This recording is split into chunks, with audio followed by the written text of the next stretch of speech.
के भक्तगणों, आज कथा का चलते चलते 7वां दिवस हो गया। दोपहर की मंगलकालीन सेवा समारंभ करने जा रहा हूँ। सर्वप्रथम माता पिता के चरणों को वंदन नमन करते हुए, जिन्होंने जन्म देकर सयाना करके उस बालक को इस काबिल बनाया,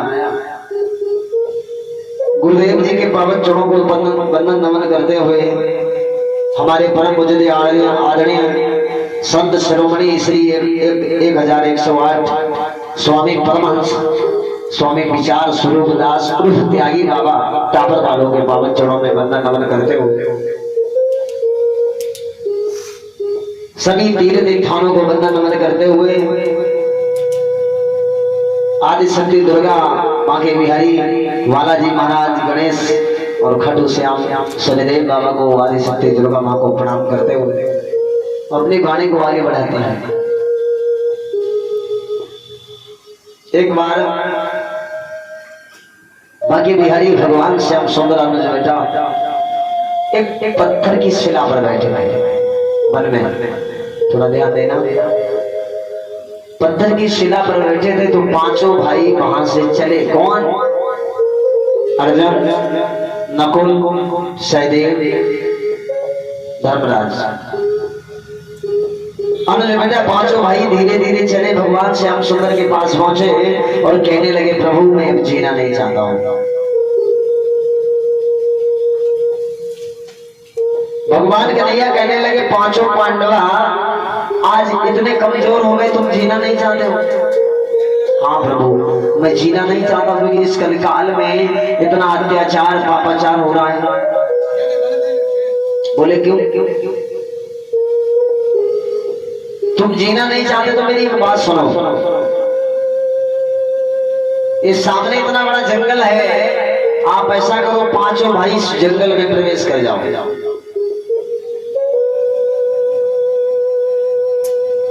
पांचों भाई जंगल में प्रवेश कर जाओ और अपनी अपनी रास्ते पर जाना।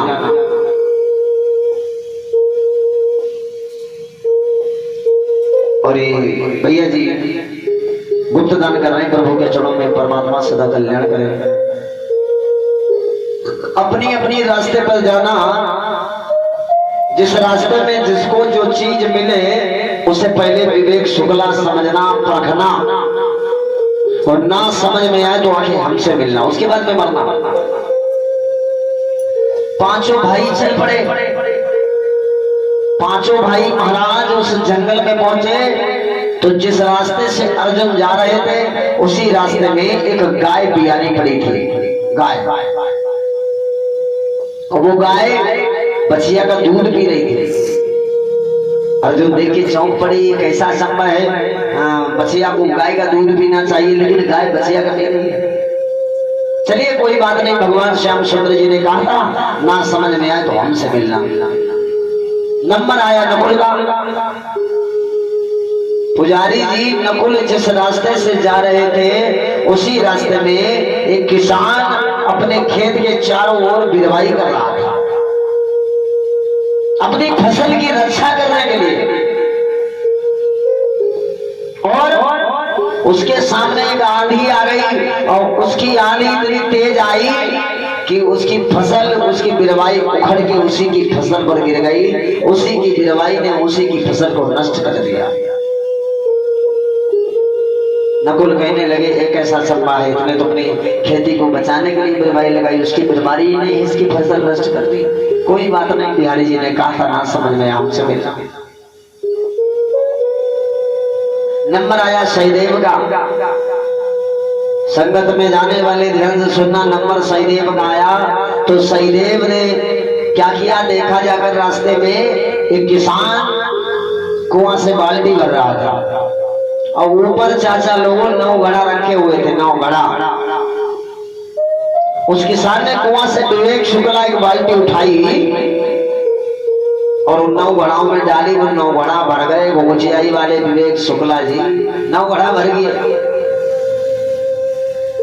किसान सोचने लगा, इसने एक बाल्टी से 9 घड़ा भर दिए तो लाओ मैं भी भर के देखूं। सहदेव ने सोचा तो सहदेव ने 9 घड़ा उठाकर उस बाल्टी में डाले, लेकिन वो बाल्टी नहीं भरी।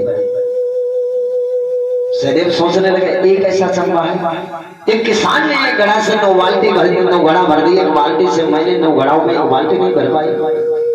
कोई बात नहीं, कन्हैया जी ने कहा था रात समय में तो हमसे मिलना। नंबर आया भीम का।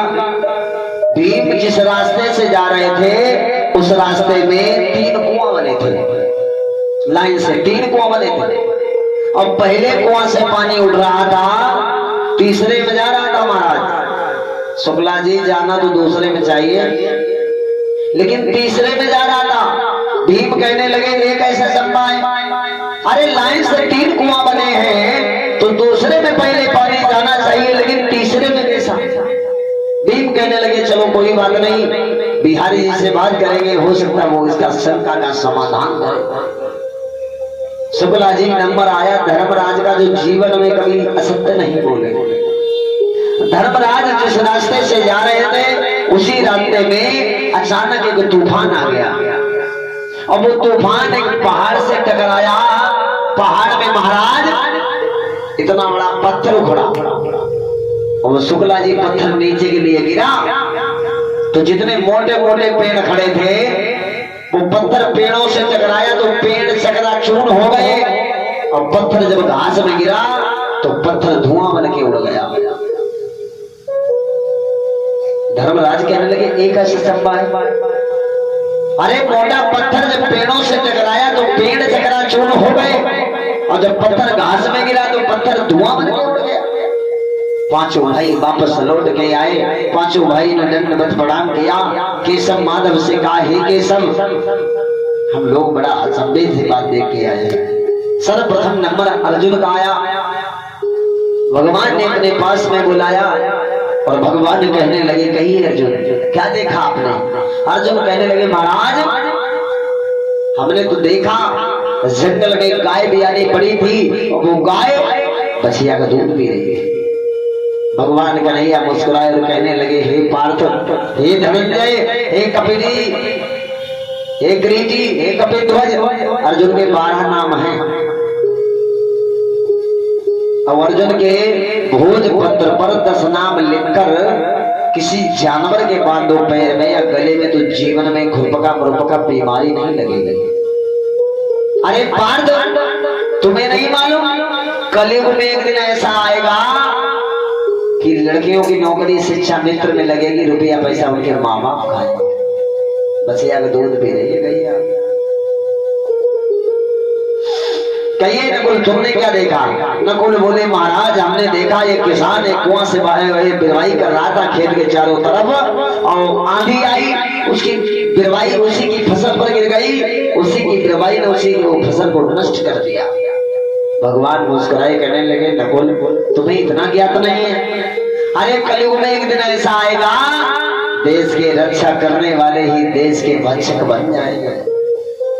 आज चाचा लोगों अपने देश का नेता ही अपने देश को खा रहा है, अपने खेत की बिरवाई ही अपने खेत को उजाड़ रही है। शुक्ला जी अपना देश का रक्षक ही देश का भक्षक बन चुका है। कहिए सहीदेव तुमने क्या देखा? सहीदेव कहने लगे महाराज मैंने देखा एक किसान जो था एक बाल्टी भर रहा था, और कुआं के साइड में 9 घड़ा रखे थे, उस किसान ने बाल्टी उठा के घड़ा में डाली, वो घड़ा भर के तैयार हो गए महाराज। लेकिन महाराज जब हमने वो बाल्टी उठाई और 9 घड़ाओं को उठाकर शुक्ला जी उस बाल्टी में डाले, लेकिन बाल्टी नहीं भरी। कन्हैया जी कहने लगे बिल्कुल मूर्ख हो तुम सहीदेव, तुम्हें इतना ज्ञात नहीं है। अरे एक दिन कलयुग आएगा, अब कलयुग में एक बाप 9 लड़कों को खिला लेगा, लेकिन 9 लड़का एक बाप को खिला नहीं पाएंगे। सत्य है शुक्ला जी। आज घर में बहुएं सुंदर हैं, बेटा अच्छे हैं, लेकिन बाप बेचारा दर दर भटक रहा है। जिस बाप ने इतना पढ़ाया लिखाया शादियां की सब कुछ किया, आज वो बेचारा उसके घर के लिए रोटी नहीं, इसने हजारों को रोटियां खिला दी। जिसने तुम्हारी शादी की तो करोड़ों का रुपया खर्च किया, पंडाल लगवाया, रायता पनीर नाने जाने क्या क्या खिलाया पिलाया, आज उसके लिए चटनी रोटी तक नहीं जुड़ रही तुम्हारे यहाँ। अरे धिक्कार ऐसे सरकार पर, ऐसे संतान से बेसंतान नहीं होना अच्छा है। जिसने माँ बाप की सेवा नहीं कर पाई जिंदगी में, वो कभी किसी की सेवा नहीं कर पाएगा। गर्मियां आ रही हैं, लंगर लगाते हैं, ठंडा पीजिए ठंडा हो जाइए। घर में माँ बाप प्यासे बैठे हैं और पानी पिला रहा रोड पर। अरे तेरे पानी पिलाने से फायदा क्या? तेरे गोला गोबरन जाल में काबर चढ़ाने से फायदा क्या?